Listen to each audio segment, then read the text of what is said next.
Hello, my name is Burke Hedges, author of the best-selling book, The Parable of the Pipeline. I open my book with a story about Pablo and Bruno, who take two very different paths in their quest for financial independence. What you're about to see is the delightful animated story of their adventure.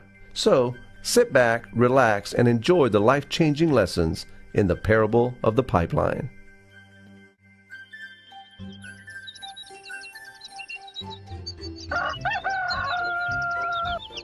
Far away, in a small village, near a beautiful valley, lived two friends, Pablo and Bruno. They were both young and dreamed of a better life for themselves.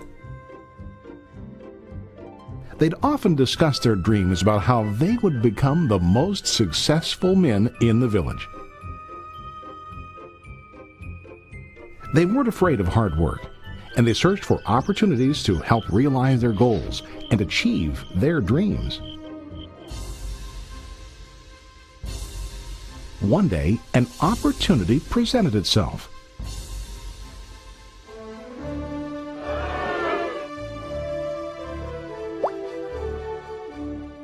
The mayor of the village decided to hire two people to bring water from a spring up on the mountain, across the valley, back down to the village. They were to be paid based on the amount of water delivered to the village. Bruno and Pablo enthusiastically got to work. Every day, from morning till evening, they carried buckets to and from the spring. They worked hard, carrying water to the village. In the evening, they'd return home with their day's wages.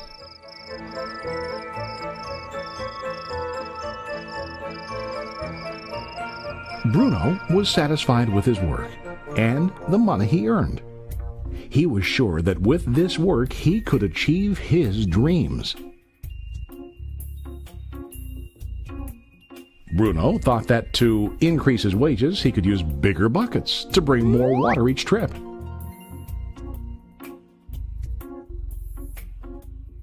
He believed with a larger income he would soon be able to buy a cow and the house that he dreamed about.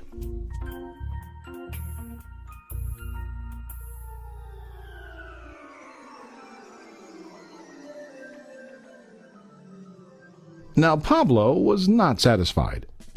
At the end of the day, his back and hands ached, and he was exhausted. He was looking for an easier way to earn more. One day an idea occurred to Pablo. He imagined building a pipeline to deliver the water from the mountain spring to the village. With this pipeline, he could get more water to the village without carrying buckets back and forth from the spring to the village. Soon, he got very excited about his idea and began to plan. Pablo, of course, shared his idea with his friend Bruno and asked him to join with him to work on and help build the pipeline. Bruno thought the idea was crazy. All Bruno could think about was what his money could buy today and how to get it quicker. He felt that building a pipeline would slow him down and delay him in achieving his goals. Instead, Bruno got bigger buckets and went more often back and forth fetching water. He was sure that with this method, he could make more money. Pablo decided to build the pipeline on his own. He understood that it would not be easy to build, and it would take time to complete the pipeline. Pablo knew that it could take several years to finish, but he set his mind on his goal. Every day he worked and carried water like before. But on weekends and during his spare time, he worked hard to dig in the rocky soil and build his pipeline. In the first month, there was little to show for his work.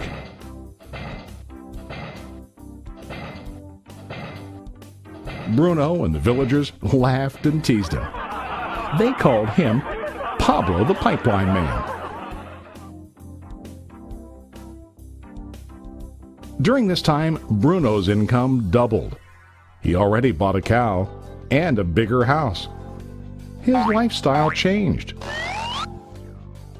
He now spent time after work in the bar, enjoying his hard-earned wages from delivering water.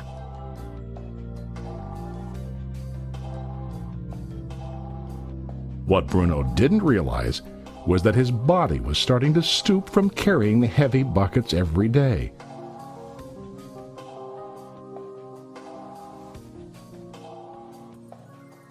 His face looked worn and his body tired.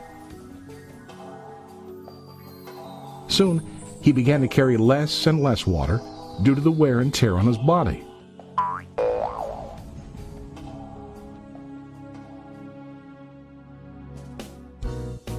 Month after month, Pablo worked. Soon a year passed, and then a second year. Finally, Pablo finished his pipeline. He now used his pipeline to deliver water to the village instead of carrying buckets. Pablo was now earning more money than ever before. The water continued flowing to the village, while Pablo wasn't working. While he slept and ate, the water flowed. Pablo was happy and proud of his insight, persistence, and hard work. Now his income flowed as long as the water flowed through his pipeline.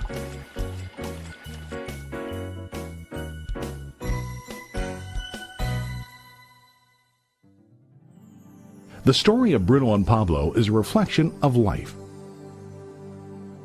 Their jobs symbolize what most people do to earn money. Bruno gets his money using buckets. He goes back and forth, carrying his buckets from the spring to the village in exchange for money. To increase his income, he either has to go more frequently to the spring or to use larger buckets. It's common in real life to increase our income by working harder. For example, working overtime or getting a second job. We also increase the size of our buckets by accepting a higher paying position, which often includes spending more time on the job. Most of us exchange time for money like Bruno. We know that every person has only 24 hours in the day and that it's not possible to use all our time to work. The most difficult time comes when we can no longer exchange time for money due to age, health, or other reasons. Then, our income stops. Now let's review what Pablo did. Very wisely, Pablo did not exchange all of his time for a limited income, but he used some of his time to build a pipeline.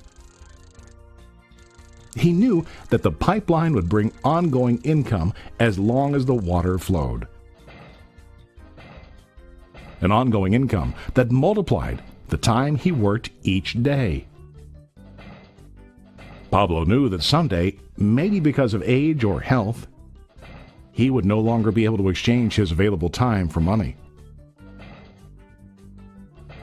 Pablo knew that if he could make his idea of a pipeline work, then he only has to do the hard work of building the pipeline. After the pipeline was completed, Pablo was able to monitor and maintain the flow of water to ensure that his income will continue. Pablo has shown us that to earn an income, we don't always have to directly exchange time for money. There really are better ways. How about you? Are you still like Bruno, who directly exchanges time for money? Or do you want to be like Pablo, building and maintaining a pipeline for ongoing income?